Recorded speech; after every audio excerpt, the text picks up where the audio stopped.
내가 어디서 도대체 지출이 발생하고 어디서 내 모텔이 망해가고 있는지를.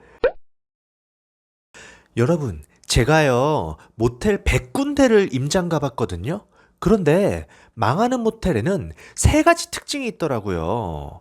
첫 번째, 시설이 오래됐다. 그리고 두 번째, 정리정돈이 안 돼 있다. 마지막, 세 번째, 침구와 수건이 낡았다.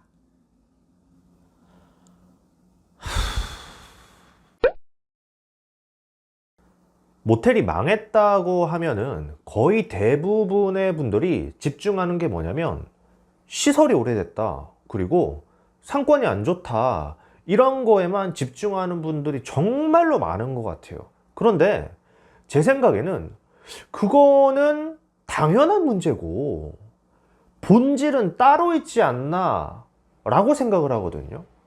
그게 뭐냐면, 제가 여러 군데의 모텔들을 가보면 실제로 운영하고 있는 현업 모텔 사장님들, 여태까지 여러 개의 모텔을 운영해 봤던 경험도 있고 지금도 운영하고 있는 모텔 사장님들이 어떻게 운영을 하고 있는지를 살펴보면 정말 이해 안 가는 것들이 많이 있더라고요. 그게 바로 내 모텔의 매출이 떨어지고 내 모텔이 망할 수도 있는, 저는 가장 큰 이유라고 생각을 합니다. 상권이 쇠퇴하고, 그리고 과도한 대출을 받았다든지 다른 사업을 하다가 금리가 올라가서 망했다, 이런 것들은 그냥 당연한 것들이고, 다른 얘기를 드려볼까 해요. 바로 내 모텔의 매출이 떨어지고 내 모텔이 망할 수도 있는 가장 큰 이유, 뭐냐면 사장님 때문입니다. 무슨 소리냐? 제가 모텔들을 가보면 사장님들이 운영을 하고 있는 시스템을 보게 되잖아요. 그런데 정말 많은 분들이 계획이 없이 운영을 하고 계세요. 여기서 계획이라는 것은 우리가 월간 계획이 있을 거고 주간 계획이 있을 거고 연간 계획이 있을 거란 말이에요. 그러면 월간 계획이다라고 하면은 계절이 바뀔 때마다 우리가 해야 되는 것들이 있잖아요. 예를 들어 가지고 이제 여름이 다가오고 있단 말이에요. 그러면 사실상 봄이 다가올 때쯤, 초여름이 될 때쯤에 우리가 가장 먼저 준비해야 될 거는 뭐냐면 선풍기들을 꺼내 가지고 팬 같은 것들을 다 닦고 각 방에다가 선풍기들을 세팅을 해 놓는 것. 왜? 에어컨을 틀기에는 좀 부담스러운 날씨란 말이에요. 그러니까 선풍기를 준비를 해 놓는다라는 것, 그게 있을 거고, 그 다음에 이제 봄에서 지나가서 정말로 여름이 다가오기 전에 필수적으로 이제 우리가 해야 될 것들이, 에어컨 안에 있는 때들을, 정말 에어컨 안에 살펴보시면 벽걸이 같은 경우에는 때 정말로 꽉꽉 들어차 있단 말이에요. 거기다가 물 쏘던지 아니면 바람을 쏘잖아요. 미친 듯이 떨어져요. 근데 여기에서 바로 손님들이 핀 담배 냄새라든지 여러 악취들이 다 난단 말이에요. 그럼 그런 에어컨 청소가 주기적으로 이루어져야 되는 거고, 그리고 에어컨에 냉매를 보충한다든지 이런 것들이 우리가 본격적인 여름이 오기 전에 반드시 해야 되는 것들이죠. 그럼 거꾸로 만약에 날씨가 추워진다라고 하면 해야 될 게 뭐겠어요? 바로 너무 추워지기 전에는 전기장판을 세팅을 해서 전기장판이 각 방마다 잘 작동하고 있는지, 그리고 난방을 틀어가지고 혹시나 우리가 1년 정도 난방을 안 쓰다 보면은 꼭 반드시 고장나는 곳들이 있단 말이에요. 초절전을 쓴다 그러면 전선이 안에서 끊어져 가지고 고장난다든지, 아니면 동배관을 쓴다 그러면 이게 그 오래되면서 녹슬어 가지고 거기서 누수가 발생해서 안 된다든지 여러 가지 것들이 많이 있단 말이에요. 그런 것들을 월간 계획에 집어넣어서 항상 관리를 해줘야 되는데 그런 것들이 전혀 이루어지고 있지 않다라는 거예요. 그리고 이제 또 하나가 뭐가 있냐면, 직원들의 관리가 전혀 이루어지지 않고 있다라는 거예요. 여기서 말하는 직원들 관리라는 거는 뭐냐면, 가장 기초적인 일단 손님 응대라고 한번 쳐볼게요. 손님 응대를 하는데 이것도 뭔가 체계적으로 이루어져 있지가 않은 거예요. 어떤 직원이 올 때는 이렇게 안내를 하고 어떤 직원이 올 때는 이렇게 안내를 하고, 그러니까 손님이 예를 들어서 대실 시간은 몇 시간입니까? 라고 물어보는데 어떤 직원은 저희는 4시간이에요 라고 얘기를 하고, 어떤 직원은 5시간이에요 라고 얘기를 하고, 어떤 직원은 오늘 시간이 없어서 3시간이에요 라고 얘기를 하는데, 이거에 대한 명분도 없고 그냥 자기들 마음대로 방을 파는 거예요. 그럼 손님 입장에서는 아니 여기는 무슨 뭐 미친년 널뛰기 하는 것도 아니고, 어떨 때는 3시간, 4시간, 5시간 올 때마다 뭔가 이상하잖아요. 세팅이 되어 있지 않다라는 느낌이 든다라는 거죠. 그리고 또 하나, 여기서 한번 질문 한번 드려볼게요. 객실에서 전화가 왔어요. 네, 프론트입니다 라고 했는데 손님이 여기 넷플릭스가 안 돼요 라고 얘기를 했어요. 그러면 직원이 응답을 합니다. 첫 번째, 그래요? 방 바꿔드릴게요. 죄송해요. 두 번째, 그게 왜 그러지? 한 5분 있다가 다시 한번 해보시겠어요? 이렇게 얘기를 했어요. 자, 두 개 중에서 어떤 응대가 맞는 걸까요? 제가 봤을 때는 두 개 다 틀렸습니다. 왜 그러냐?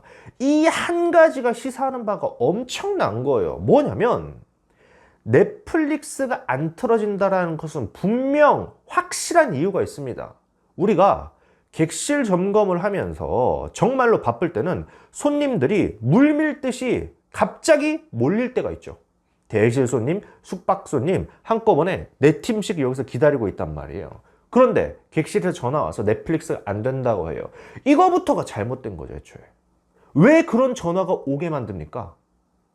객실 점검을 하면서 넷플릭스 세팅을 항상 해놓고 초기화를 해놓던지 업데이트를 해놓던지 해서 손님이 TV를 켜자마자 넷플릭스를 볼 수 있게 세팅을 해놨어야 되는데, 첫 번째 그게 안 됐다라는 거잖아요. 그 다음에 두 번째 무슨 문제냐면, 직원이 넷플릭스가 안 틀어질 때 유선상으로 손님한테 안내를 해야 되는 건데 이 직원이 그걸 모른다는 거예요. 그러면 직원이 모른다라는 건 누구 잘못이에요? 바로 사장이 교육을 제대로 안 시켰으니까 그렇게 된 거 아니겠어요? 그러니까 이런 간단한 거에서부터 삐그덕거리기 시작한단 말이에요. 이게 정말 별거 아닌 것 같지만 이런 사소한 거 하나부터가 정말 손님들이 내 모텔을 떠나고 단골이 되지 않도록 만드는 이유 중에 가장 큰 이유가 될 수도 있다는 거예요. 정말 기본 중에 기본인 것들인데 그런 것들을 지키지 않는다라는 거죠. 그리고 더 나아가서 우리가 모텔을 운영하다 보면 내가 알지 못하게 나가는 지출들이 엄청나게 많이 있단 말이에요. 그런데 사장이 제대로 신경을 안 쓰면 이거 나가는 거 순식간에 몇십만 원, 몇백만 원 그냥 나가요. 가령 예를 들어 가지고요, 우리가 이렇게 생각을 한번 해볼게요. 청소를 하는데 밑에 수건이 있어요. 그런데 청소팀들이 이 수건을, 손님이 쓰는 수건을 여기 뭐가 묻었네 하고 그 수건으로 그냥 쓱 얼룩을 닦습니다. 무슨 일이 발생해요? 그 수건에 얼룩이 묻죠? 그러면 수건에 얼룩이 묻으면 이거 세탁소에 보내면 완벽하게 빨아져서 오나요? 절대 아니죠. 세탁소에서는 얼룩이 묻어 있으면 약품 처리를 하는데 그 약품 처리를 해서 만약에 안 지워진다 그러면 다 뭐 해요? 버려버리잖아요. 그럼 수건 분실 발생하죠. 매 달마다 새 수건을 맨날 주문해야 되는 이유가 그런 거에서 나오는 거죠. 그리고 또 하나가 뭐가 있냐? 냉장고가 고장이 잘 나요. 자, 그럼 이렇게 생각을 한번 해볼게요. 우리 모텔은 왜 이렇게 냉장고가 고장이 많이 나지? 자, 그러면 고장이 났다 쳐요. 냉장고가 고장이 나면 우리는 일단 재고로 바로 그 냉장고를 교체해 줄 만한 그런 재고들을 적어도 몇 개는 가지고 있어야 될 거 아니에요. 그러면 자주 고장나면 그 고장난 걸 빼고 정상적인 것을 집어넣어서 방을 팔아야 될 거 아니에요. 그런데 직원들 입장에서 이거 냉장고가 고장났네. 아유, 방 못 팔겠다 하고 방을 안 팔아버리고, 그 다음에 냉장고가 고장이 났단 말이에요. 그러면 그 원인을 알아야 될 거잖아요. 그런데 제가 여기서 어려운 말을 하는 게 아니에요. 냉장고가 고장났는데 내가 무슨 전자공학도도 아니고 내가 그 고장난 걸 어떻게 아느냐, 그런 말씀을 드리는 게 아니에요. 냉장고가 고장이 났는데 그 대부분이 제가 최근에 갔던 모텔들에서 뭐가 있었냐면 그 원인은 바로 청소팀한테 있었단 말이에요. 청소팀이 청소를 하면서 문을 열고 그 다음에 이불을 털어야 되는데 문을 열지 않고 이불을 털면 오리털이 사방에 휘날립니다. 그러면 냉장고는 바깥에서 공기를 빨아들여 가지고 안에서 찬 공기로 바꾸어서 쏘는 시스템인데 바깥에 있는 오리털들을 다 빨아들이다 보니까 이 팬이 막혀버리는 거예요. 그러면 이게 막히니까 뭐 하는 거예요? 고장 나는 거죠. 근데 그게 왜 고장 나는지를 사장님들이 모른다고요. 이게 뭐예요? 전혀 아무것도 관리를 안 하고 있다라는 거예요. 내가 어디서 도대체 지출이 발생하고 어디서 내 모텔이 망해가고 있는지를 신경을 안 쓰고 있는 건지 몰라서 못하는 건지 모르겠지만 이런 것들이 정말로 많다라는 거예요. 제가 정말 그 예전에 우리가 백종원의 골목식당이라고 해서 주방 들어가면 아니 어떻게 저렇게 더럽게 음식을 할 수가 있지? 아니 사장님이 어떻게 저렇게 서비스를 할 수가 있지? 아니 왜 손님 응대를 저렇게 하지? 우리가 제3자 입장에서 봤을 때 정말로 이해 안 가는 것들 많이 있잖아요. 모텔 사장님들도 그런 경우가 정말로 많았다라는 겁니다. 당연히 좋은 모텔을 운영을 하려면 입지가 좋아야 되고 그리고 시설이 좋아야 된다는 거 너무나도 당연한 얘기입니다. 하지만 그런 거에 너무 몰입하는 나머지 가장 기본이 되는 운영조차도 지켜지지 않는 모텔들이 정말로 많다라는 거예요. 영상을 보시는 분들께서는 당연한 것들은 당연히 넘어가시고 정말로 내가 이 모텔을 제대로 운영하고 있는 건지 다시 되돌아보시고 또 앞으로 모텔을 운영하실 분들 같은 경우에는 이런 부분들을 감안을 해서 내가 정말로 이 모텔을 제대로 운영할 수 있는 마인드를 먼저 갖춰야 된다라는 거를 가장 1순위로 생각을 하셨으면 합니다.